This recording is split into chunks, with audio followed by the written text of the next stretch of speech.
మీ జీవితంలో ఎన్నో పుస్తకాలు చదివారు. ఎన్నో కవితలు లేదంటే మహాభారతాలు, రామాయణాలు ఎన్నో చదివుంటారు. మిమ్మల్ని బాగా కదిలించిన, మిమ్మల్ని బాగా ఆలోచించిన పాయింట్ అంటే ఏం చెప్తారు సార్?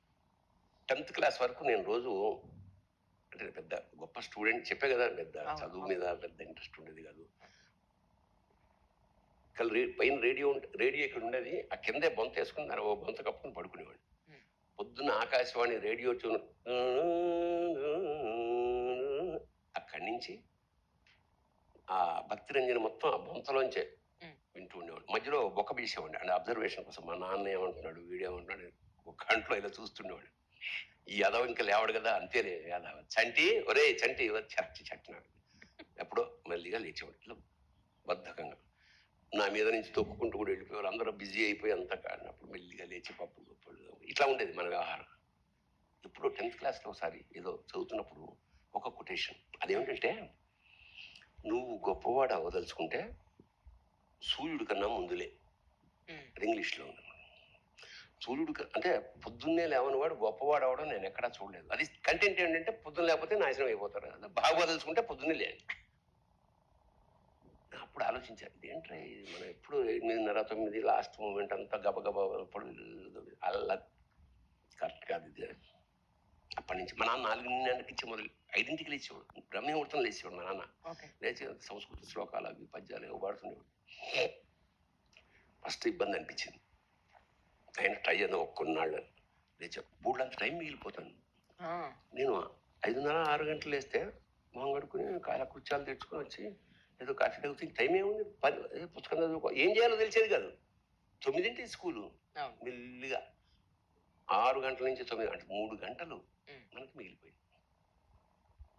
పొద్దుగాలే లేవడం వల్ల ఎల్లిగా మనం నిద్ర ఎల్లిగా పడుతుంది కదా. అప్పుడు సెకండ్ షోలు సినిమాలు 1 గంటలు అవి లేవు కదా. అప్పుడు 11ంటికి పడుకునేవాళ్ళం, 9ంటికి పడుకుంటాం ప్రారంభించి. సో ఆరోగ్యము మొత్తం సర్కిల్ జీవితం మొత్తం అట్లా ఒక టర్న్ అయింది. ఒక ఒక ఒక ఒక వాక్యమే. హ్మ్.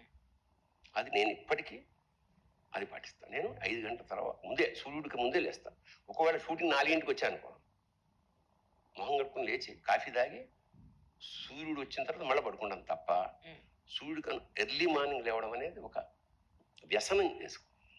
హ్మ్. నెగిటివ్గా వాడతారు వ్యసనం, ఒక అలవాటు, మంచి అలవాటు. నేనే యూత్ నెక్స్ట్ జనరేషన్కి ఇదే చెప్తా, ఏమీ చేయక్కర్లేదు, పొద్దున్న లేవండి, మీరే అయిపోతారు. ఏం కావాలో ఏమీ శ్రమే అక్కర్లా. పొద్దున్న లేచి ఊరికలా కూర్చోండి అంతే. ఎంతసేపు కూర్చోబడలేగా, తర్వాత ఏదో అనిపిస్తుంది, బొమ్మ వేయాలనిపిస్తుంది, మ్యూజిక్ నేర్చుకోవాలనిపిస్తుంది, టైం ఉంది కదా బోళ్ళంతా, చదవాలనిపిస్తుంది, తల్లికి వంట చేయాలనిపిస్తుంది, సాయం చేయాలనిపిస్తుంది. అనిపిస్తుంది. ఇవన్నీ మంచి పనులేగా.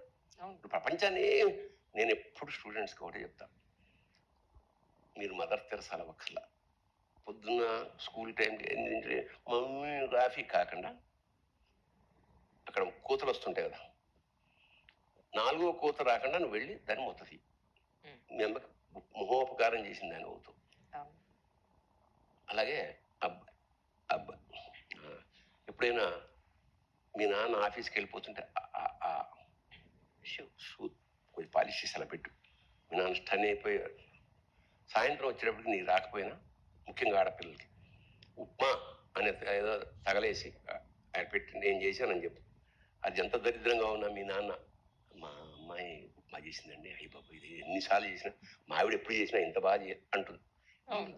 ఇవి నేర్చుకోండి, చిన్న చిన్నవి. అవును. మీ తల్లిదండ్రులను సుఖపెట్టలేని మీరు రేపు నీ పెళ్ళాన్నో భర్తను ఏం సుఖపెట్టగలరు? సుఖపెట్టడం అంటే శారీరకమే కాదుగా, అరే అవును. వీడి కోసమైనా బతకాలనిపించాలి కదా అంటున్నా. అలాంటి ఒక మనిషి కదా. నిజం. నిన్నుగా ప్రేమించుటకు ఎంత గొప్ప పాట అండి అది.